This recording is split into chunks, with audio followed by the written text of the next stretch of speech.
Roll call, please. Mr. Wickham? Aye. Mrs. Motley? Aye. Mrs. List? Aye. Mrs. Dresser? Aye. Can I get a motion to approve the February 11th, 2025 Committee of the Whole and closed meeting minutes? So moved. Second. Moved by Mr. Wickham, second by Ms. Motley. Any discussion? Roll call, please. Mr. Wickham? Aye. Mrs. Motley? Aye.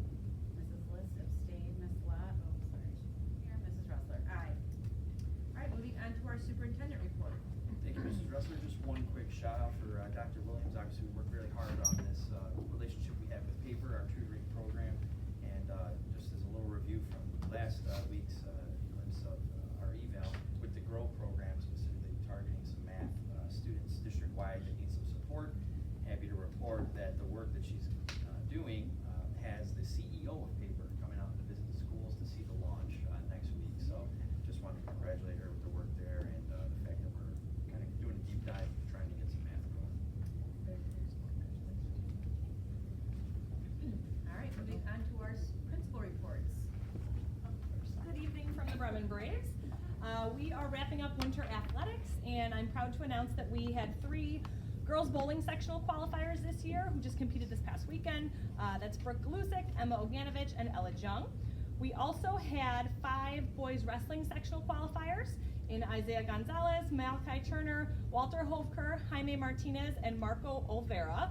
Marco actually qualified for state, so we are very excited to send him off. They'll be competing this weekend. Tomorrow morning, though, we will have our drumline send-off, marching through the hall, so that's a big celebration that we're looking forward to tomorrow to send Marco off in style. Our speech team qualified for sectionals this year with a Toy Story. Special thanks to Mr. Abarchek and Mr. Salgado for all of their work getting those students ready to compete. FCCLA had 22 students compete at sectionals, and 17 of those 22 students qualified for state, so Ms. Mack did a great job getting them ready. I know Dr. Nakaza hosted that here. It's a big undertaking. Our kids were really excited and well prepared for that, so that's pretty incredible as well. And then finally, we've been doing a lot of different activities for African American History Month. Ms. Kopich and our Diversity Club plan all different things. There's a couple things a week that have been going on, and our culminating activity is going to be our Health and Wellness, or our Health and Prosperity Fair. It's this Friday in our, I think we moved it to the field house actually, from 9 to 2 if you want to swing by and scope that out. We have a lot of different community vendors there. We have different student groups that are going to be there. All of our students during their PE classes will make their way through. Lots of diverse and inclusive offerings for the kids to check out. So that's going to be a really fun day on Friday. And then Saturday is our sneaker ball. So we've kind of pivoted away from a traditional turnabout dance, and we're hosting a sneaker ball on Saturday night. So the step team and junior class are hosting that. And that about wraps up the winter. We're looking forward to spring, hopefully, and some warmer weather. Thanks. Good evening from Oak Forest High School. We also have some exciting things as we're rounding the corner here with our athletics and activities and extracurricular activities. We recently had a halfway to graduation celebration to recognize the hard work for our seniors. We had games, activities, and a brunch. Just kind of letting them know that we're really only halfway there, so you can't let senioritis start to settle in quite yet. Our FCCLA students at the regional competition, we have 2 groups advancing to the state competition, both in the fashion display category. We had a student selected as the Illinois Music Association's all-state choir. There were 10,000 auditionees, and Logan Marchese was one of 200 students selected. Our competitive dance went to state once again this year. It's been 12 years in a row that they've gone, excluding that COVID year. And our cheer team also made it to day 2 in state finals and finished 5th in the state. We have 5 of our wrestlers heading down to state as state qualifiers. That's Jason Schickel, Jake Seebeck, Austin Perez, Jason Jenke, and Andreas Veselikas. And not to be outdone, we have 2 women state qualifiers in girls wrestling with Isabel Perlada and Yo-Yo Odiasi, earning heading down to state for girls wrestling. Let's see, I had to flip the page. Our girls basketball team is trying to keep the momentum going. They're preparing for the regional championship this Thursday over at Providence. And upcoming events, we have another event with our future Bengals night. Arbor Park boys basketball team is going to take on Hamlin Junior High in our gymnasium, and that's once again our students will be there cheering on their future Bengals. We have the prom fashion show happening this week, and then Saturday, Interact and Rotary are hosting a talent show and breakfast from 8:30 to 1:15. Oak Forest Rotary supplies the food, so it's a free breakfast, and there'll be performances from local talent in 30-minute shifts. We are doing our disco theme week, and we'll culminate that in our dance on Saturday night. And just congratulations to everyone, and all the fun and exciting things happening at Oak Forest. Thank you. All right, happy to represent Hillcrest tonight. I'll explain why our leaders are not present today, but it's for good reasons. Start off near and dear to my heart as a former wrestler, who I don't think I can still get my stance anymore, but I'm happy that these kids still can. So we have senior at Hillcrest, Christy R. Finley, has a perfect record in girls wrestling. She was the SSC champ, regional champ, and sectional champ, holds a 28-0 record on the season. She's headed to the state championship this weekend as a 4 seed and has a great opportunity to be the first all-state girls wrestler in Hillcrest history. Wow. The girls basketball opened up the IHSA playoffs with a 59-17 win over Chicago Ag Science last night. They will play Chicago Butler on Thursday for the regional championship. And tonight, why Mr. Washington and Mr. Towner are not present, is boys basketball senior night festivities at Hillcrest. Some great milestones to be celebrated tonight in Hillcrest basketball history. They are honoring senior basketball, cheer, dance athletes, but also a 2002 Hawk and Marquette University's #2 all-time leading scorer, former NBA player Jarrell McNeil. Jarrell continues to contribute to Hillcrest by being an assistant coach. He is having his #22 jersey retired. So neat to see an alumni get recognized and also come back and contribute to the school. And then Don Houston, Coach Houston is being recognized for his 400th win as the Hillcrest head boys basketball coach.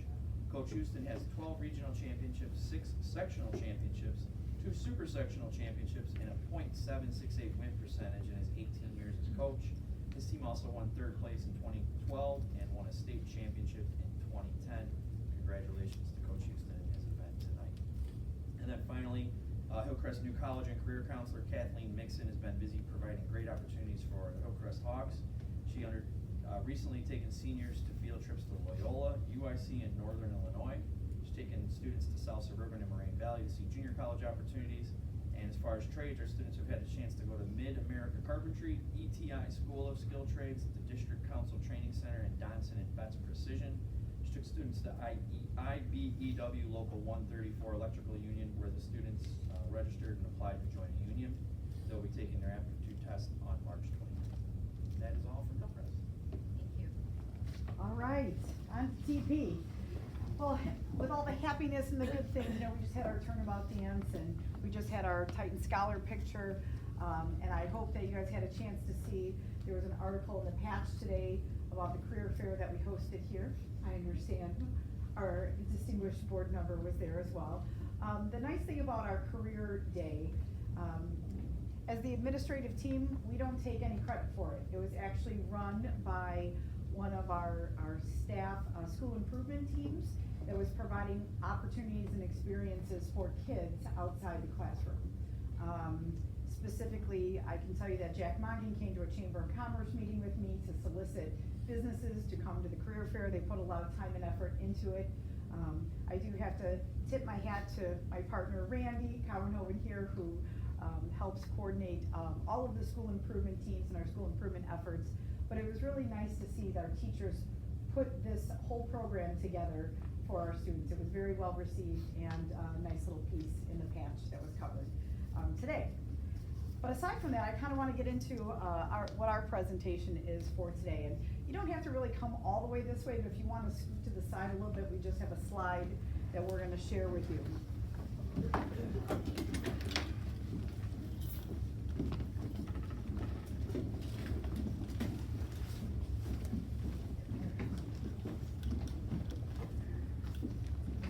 So, over the summer, we were having conversations about fulfilling one of Dr. Sikора's, kind of visions, and that was to change the structure, the administrative structure of our supervisors, and use them in a little bit of a different capacity to better serve our staff and our students.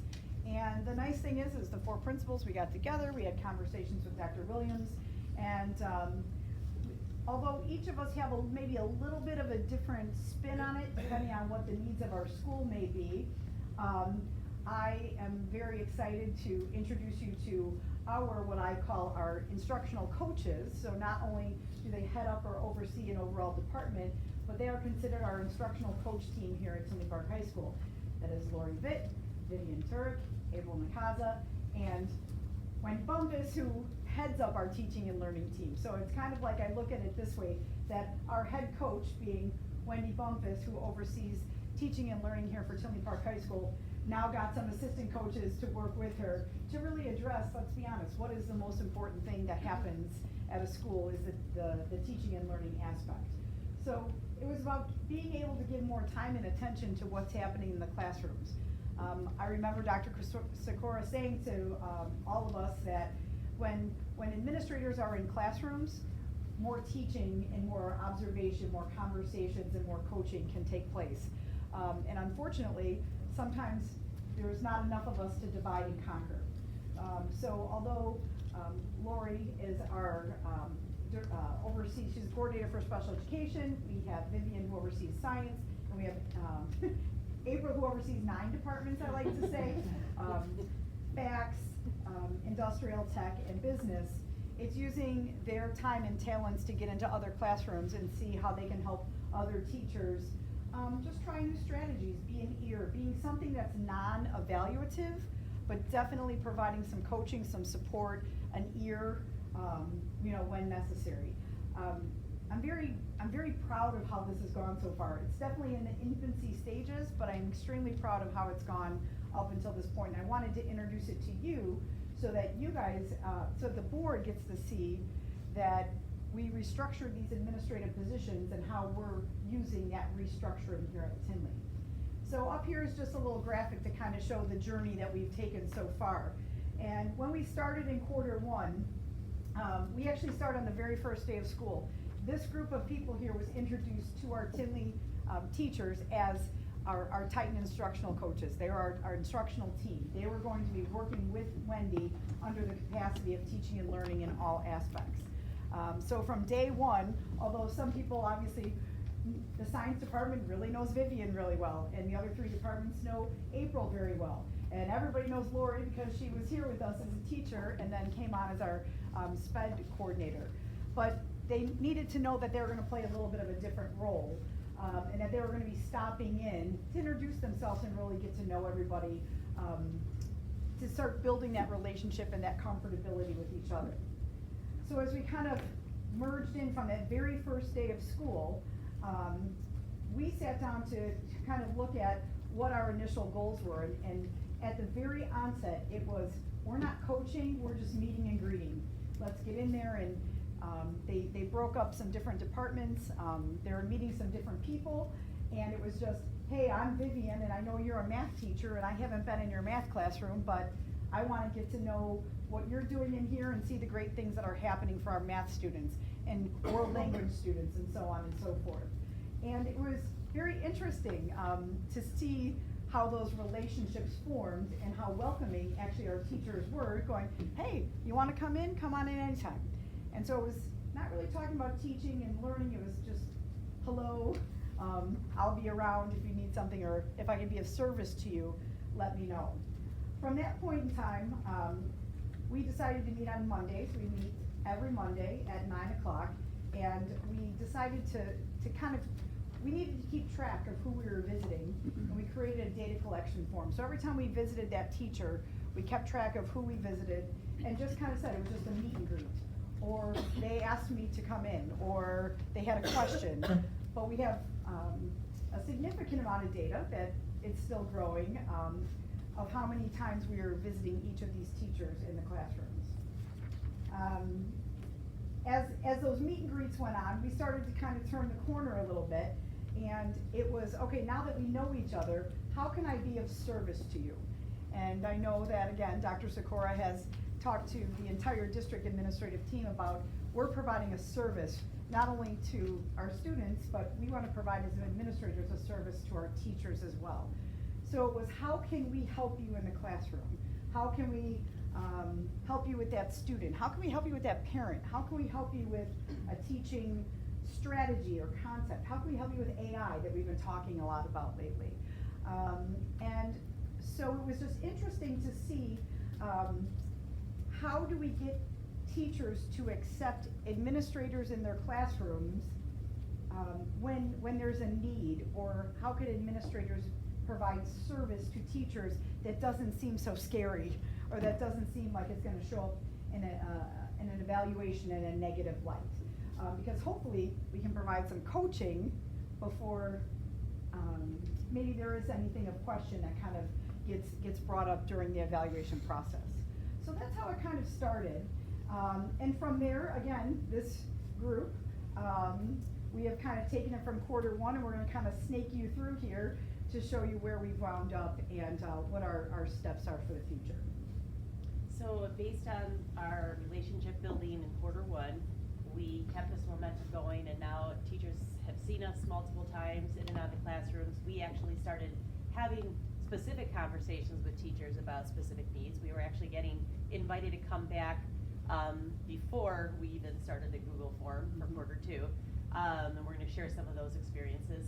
But as we moved into quarter two, at October Institute Day, we created a Google form, and we wanted to push this out as more of an intentional invitation for teachers to have us come in for specific reasons, any reason really. So, and we've had very diverse invitations to come in for. So we shared out that Google form where it says quarters 2 to 4 at October Institute Day, and we continue to push it out in a QR code. It's on the bottom there in our Titan Talk every week. And then we do send occasional little reminder, kind of friendly emails. Don't forget your coaches are here, you know, for any reason, and we'll talk to people in the hallway, and they're like, oh wait, I'll fill out that form, you know, and so they're starting to get more and more comfortable with it. So at October Institute Day, we also gave specific shout outs for teachers that we had already worked with, and we were just creating like this buzz in the sense of little enthusiasm and excitement that this is not an evaluative, it is more of a coaching. We're here for any different reasons. You want to try something new, something's not working, you want a different set of eyes. So we were giving examples and to try to kind of build the momentum to use the QR code. So following up with that, as the little curve of the road is going down into the second section of the quarters here, we started now working on follow-up visits to classrooms based on the Google form and based on our initial visits. And a few examples we wanted to share tonight. One specific invitation I was fortunate enough to have was a teacher outside of science. Like Teresa mentioned, this is becoming more and more, they're seeing us just as instructional coaches, not just science supervisor. So I was invited into a classroom, and the teacher asked me basically to be an extra set of eyes on a lesson he's done multiple times, but students struggle on a specific skill. And so I literally went in and observed, and we talked after class. I gave just a couple differentiated instructional kind of pieces, tools, and he actually applied them for the next hour. And then we talked again after that, and he's like, can you come back again tomorrow? Let's try to work on this together now. So it just became really comfortable and a way to just improve what he's already doing. I wasn't helping him on his subject area. I was helping be an extra set of eyes for someone who knows and who is an expert at what they do. They were just trying to reach more students. So that's what's now starting to flow more and more. I had the opportunity to work with PE teachers, which that's definitely not been my area, but I've had the opportunity to go down and be invited regularly to a couple of different classes. And in the course of being down there with one of the teachers, it was near the end of the period, the students were all kind of doing individual work, but she had quite a few students who had injuries. And in the past, students were sent to a study hall when they had an injury, and they were supposed to work on some kind of paperwork or something along those lines, reading articles, creating something. And instead, let's keep them in the room, let's keep them doing something while they're here. So as we're talking, she was talking about how this one's in soccer, and this is the injury that this student has. This one is in football, this is the injury this student has. And trying to keep track of what they could be doing at that time, or what they should be doing and what they should not be doing. and try to keep it all straight. There were at least 6 students in that specific period that had various injuries from fall sports. In talking with her, started talking about, like, is there a way for us to create a form, something that you could track this information?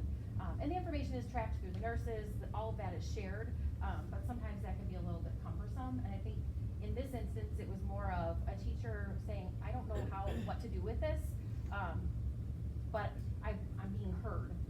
And so I put together a form, whether it gets used or doesn't. It was the idea behind it.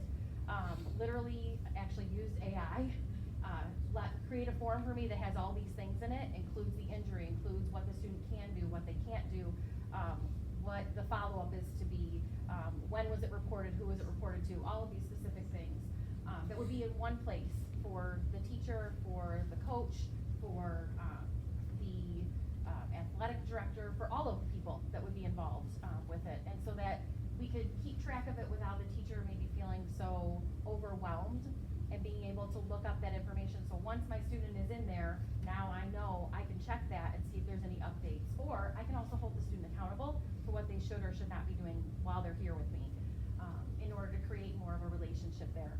And I think that whether, again, it gets used regularly or not, the teacher feeling heard is where it starts.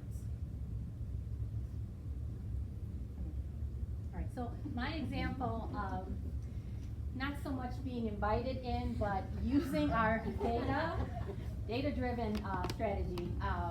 We have weekly data of achievement, where our students are, who's failing, who's almost at a C, and just kind of monitoring that. And so in this instance, I was able to use that data, and I took, there were students in a particular teacher's class who, there were a handful that were either getting C or D's or E's. And so I used this opportunity to start the conversation about what is needed. We are at this point in the semester.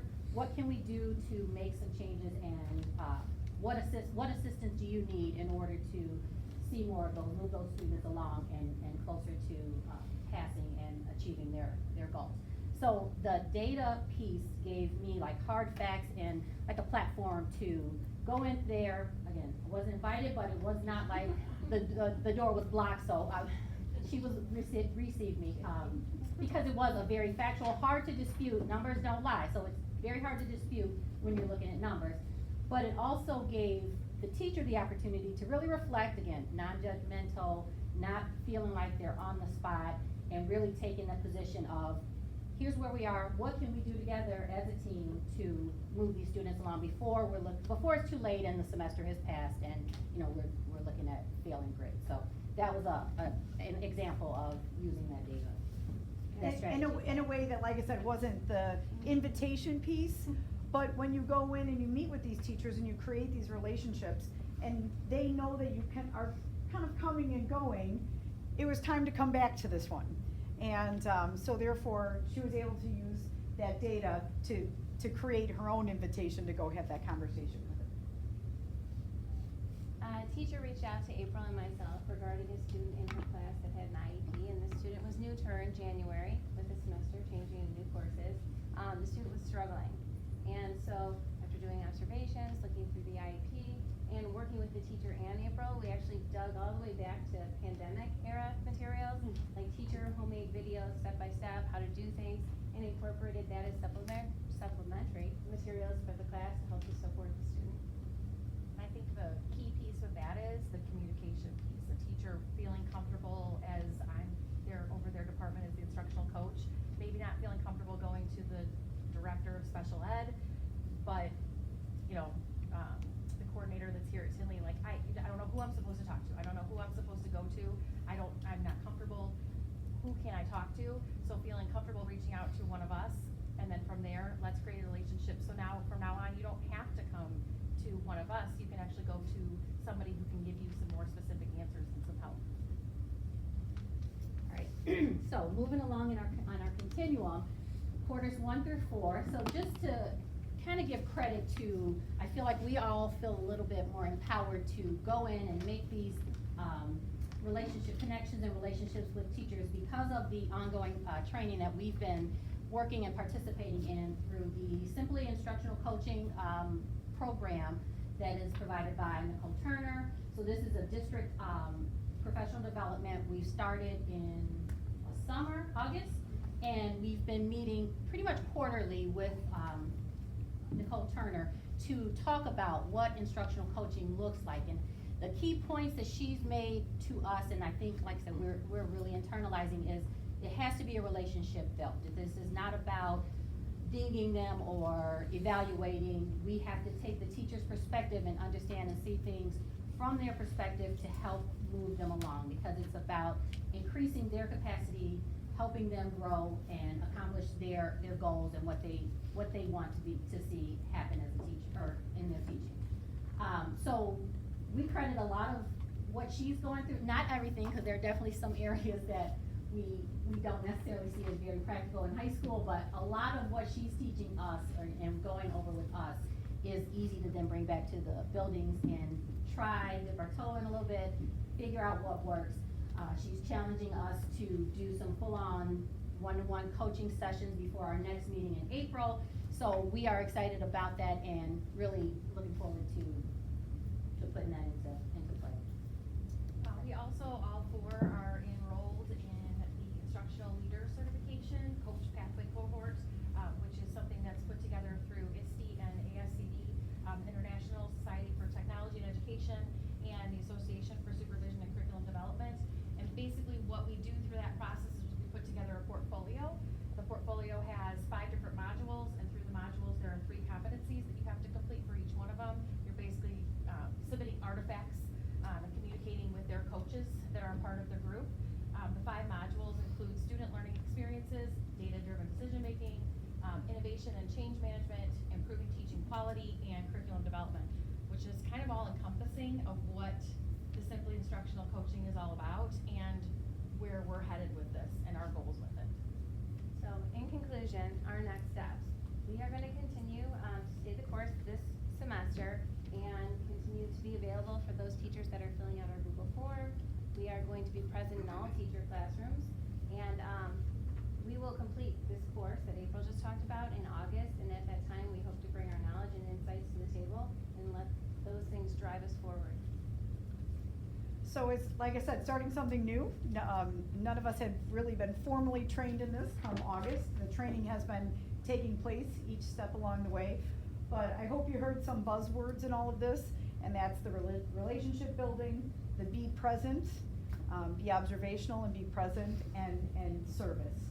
And it is our job to be a service to teachers who service our kids every day. So I'm excited, I'm proud of these ladies in this group. And by August, they will be certified instructional coaches. Yeah. Any questions? No, thank you. We're not going to stay by using AI. Oh, I forgot, Vivian reminded me, that little pathway chart there was made by using AI. It's called Napkin AI. Napkin AI. Jim Boswell probably knew that too.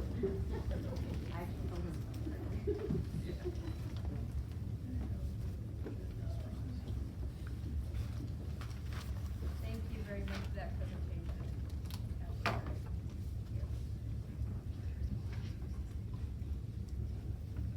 Moving on to our agenda item 3, we're going to go for our FOIA request.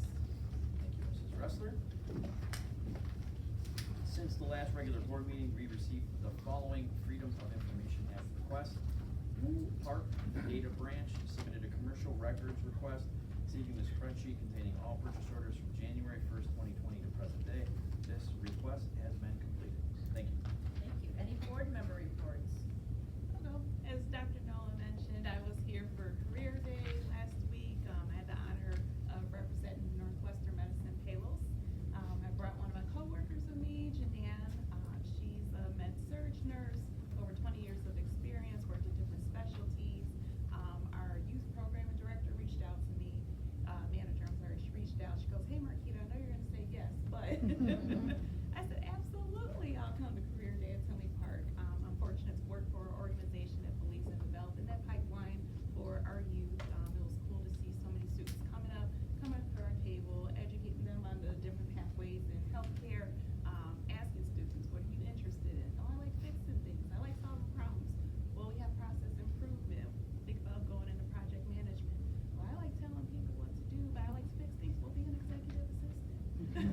So it was really neat. And it was nice to see Mike Moggins. See, I didn't call you Mr. today. It's my geography teacher freshman year at Hillcrest. Please don't age me. They have no idea how old I am. So I felt really surreal to, bring it back home to 228. So thank you all so much for everything you do for our school. Thank you. Any other board member reports? All right, moving on to new business. 4.1, Ms. Morrison. Item 4.1 is the February 2025 bills, addendum to bills, payroll, and CDS bills. This item is being recommended for full board approval. So moved. Second. Moved by Ms. Motley, second by Mr. Whitcomb. Any discussion? Roll call, please. Mrs. Motley? Aye. Mr. Whitcomb? Aye. Mrs. List? Aye. Mrs. Ressler? Aye. Item 4.2, Dr. Boswell. Board, as we discussed at the committee meeting last week, we worked with the Tinley Park Police Department to update and bring current our intergovernmental data sharing agreement with the department. Myself, along with the superintendent, bring that agreement with the Tinley Park Police Department to the full board for approval. So moved. Second. Moved by Ms. Motley, second by Mr. Whitcomb. Any discussion? Roll call, please. Mrs. Motley? Aye. Mr. Whitcomb? Aye. Mrs. List? Aye. Mrs. Ressler? Aye. Our personnel recommendations, Dr. Goggins. Thank you, Ms. Ressler. Under retirements, Laura Munoz, Catherine Campbell, and Lori Gennaro. Under resignations, Sandy Sandoval and Patricia Angulo. Under leaves, Christina Kovic. Under change of position, Robert Johnston. Under employment, Matthew Hendricks and Jose Ferreira. These are being recommended to the full board for approval. So moved. Second. Moved by Mr. Whitcomb, second by Ms. Motley. Any discussion? Roll call, please. Mr. Whitcomb? Aye. Mrs. Motley? Aye. Mrs. List? Aye. Mrs. Ressler? Aye. Any comments from the public? Yes. Raquel Cox? We have Raquel.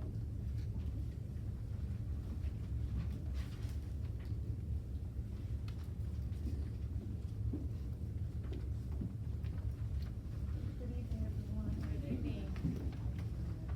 My name is Raquel Cox, and I am a freshman parent here at Tinley Park High School. And I just wanted to come before the board. I had a couple of things that we experienced, and it's been so frustrating. The first thing is drop off.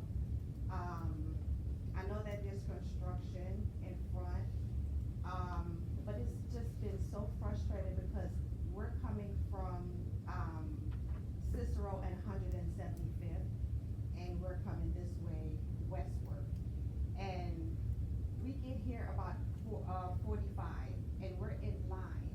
The line is all the way down the stretch because cars coming out of the school, they're making a left turn, and then cars that's going east, they're all turning into the school, and we're sitting there waiting. And literally, half the time I have to bogart my way through in order to get into the school to drop my child off. Last year, I called the school, got voicemails, finally I spoke to someone. She transferred me to the associate principal or the assistant principal. I left a long message on his voicemail and he never called back. I called Tinley Park Police and I spoke to the woman there and she told me that I have to come back to the school. Cause I suggested maybe we could have stop signs. She says it's not enough traffic throughout the day because I guess there has to be a certain amount of hours of traffic throughout the day in order to get stop signs. So she said that's not possible. And so, in the afternoons, we have someone that would help us out, but there's no one in the mornings to help us in. And so we would like to please get some kind of help or solution or resolution to this because it's very frustrating and we have other kids that we have to take to school as well. And now my youngest, he's getting to school later because of this situation. And so I'm not sure what can be done, but we're asking if the board could look into that, please, for us. And I have one more. Yeah, absolutely. So as a freshman parent, Dr. Nolan is awesome. She's amazing. She has a lot of great energy. My frustration is, I think I would like to suggest or recommend that you all have like a parent university. So in February, we come in, we take our IDs, we're introduced, then there's freshman orientation, we get to walk around the school and talk and any questions we may have. The problem is that if you're new here, I don't know what questions to ask. I don't know anything about the district, about the school, and so therefore, for example, I did not know my child had to pay out of pocket for lunch, for school. And then I had to search all through the website, and when I called the school, they had no idea. And then eventually I spoke to the lady who takes attendance, and she was the one who walked me through how to. So I really would like to suggest that, in the packet that we receive when we have parent orientation, that everything tells us like, your child has to pay for school. This is a website that you have to go to. These are the steps that you'll have to go through. When you have to drop your kids off at school in the mornings or pick them up, this is a process that you have to go through. This is where you drop your child off, and this is where you'll pick them up. Things like that, IDs. We take the ID pictures in February, but when do we pick them up? I had to call around to find out that my child doesn't get his ID until 2 weeks later, and it was in the cafeteria. So all of these things, I'm just asking, or suggest, if, when we get our packets, if all of these things can be listed. I'll be a sophomore next year, but for incoming freshman parents, you know, it's very helpful to have this information. I was nervous, I was new, my babies coming to an environment that we had no idea how things were gonna be. And so, you know, it's always helpful when you have information, you don't have to go digging and searching, you know, to kind of help the process, you know, make it a little bit easier. Thank you. Thank you so Yeah. much for your, suggestions. We'll definitely have someone follow up with you. Okay, thank you so much. Thank you. Y'all have a good. You do the same. Thank you.